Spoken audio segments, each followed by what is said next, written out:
when the US and the NATO bombed the cities of Yugoslavia, this time because they were going to liberate, refugees, or it was about rape. It's always a humanitarian crisis.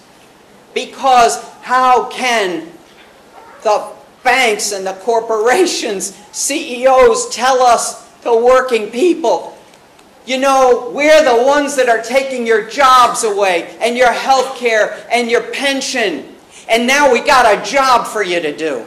We want you to go kill or be killed in another country and aim your guns and drop your bombs on people who have aspirations like yours. On people whose crime is that they want to hold on to their land and their resources and their labor. Go help us re-enslave them in the name of capital. That's not popular. They need press agencies. They need a powerful big lie propaganda machine like the Nazis had that says war is peace. They need to say they're going to liberate women and gay people and trade unionists from their own cultures 5 millennia old, from their own ancient religions, and from their own elected governments and their own people. That's a tough sell. When the U.S. went into Kuwait, went in to defend Kuwait against the Iraqis, really it was because the U.S. told the Kuwaitis they could slant drill under the Iraqi border and suck the oil out. And then they told the Iraqis, they're doing this and we wouldn't care if you went in to stop it.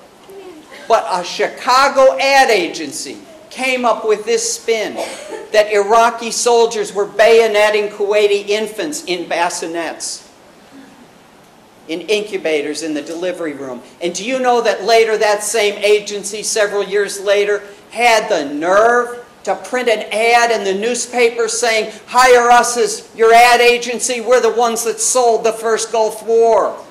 We came up with this wag the tail lie. It's always a humanitarian spin. So now we're being told that the most anti-gay cultures in the world are in the Middle East. And so the US and Canada and Britain and all these European Union countries have to go in there and what? Bring imperialist democracy to the world and liberate gay people and liberate women. This is what they don't tell us. That it was colonialism and imperialism that brought anti-sodomy laws around the world in the first place.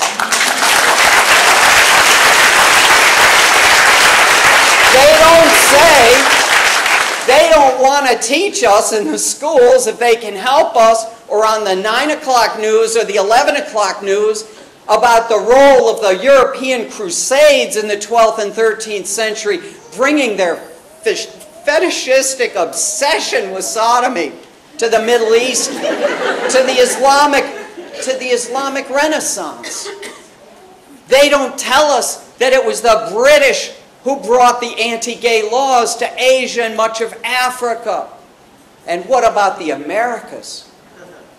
Gay American Indians put out a book, Living the Spirit, in which they documented what they called alternative sex-gender roles in 130 native nations, First Nations, in this hemisphere, on this continent actually. Turtle Island. That's right, Turtle Island, thank you. And who is it that came over here and slaughtered people who were considered gender or sex different? It was the Spanish colonialists, it was the Portuguese, and it was the U.S. It was the U.S. military that went and conquered Puerto Rico, and what did they do? They imposed the anti-gay law that used the same wording as California. I went online before I came here. You know, the Arab group, the Lebanese group, Halem, just met to try to overturn the law in Lebanon against same-sex love. I Googled, and what did I find? This tiny little reference. Who brought the law? The French Mandate. I stayed up later. I couldn't go to sleep. I thought, what about Palestine? I went back and found this one reference, and if anybody finds more, please send it to me at transgenderwarrior.org. It said that when the Israelis began the occupation of historic Palestine, they merely adopted the 1936 law from the British Mandate. So here they are, bringing all this repression around the world in order to subjugate people.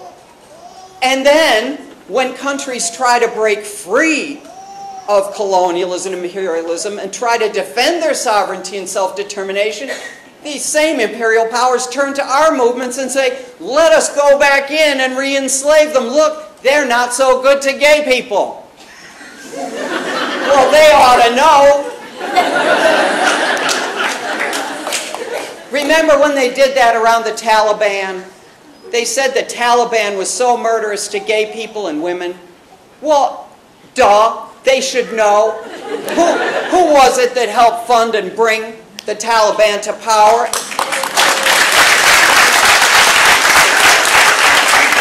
And why?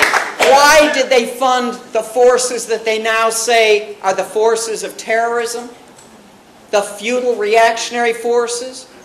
Because they tried to drown a revolution in blood in Afghanistan. A revolution that tried to overturn feudalism.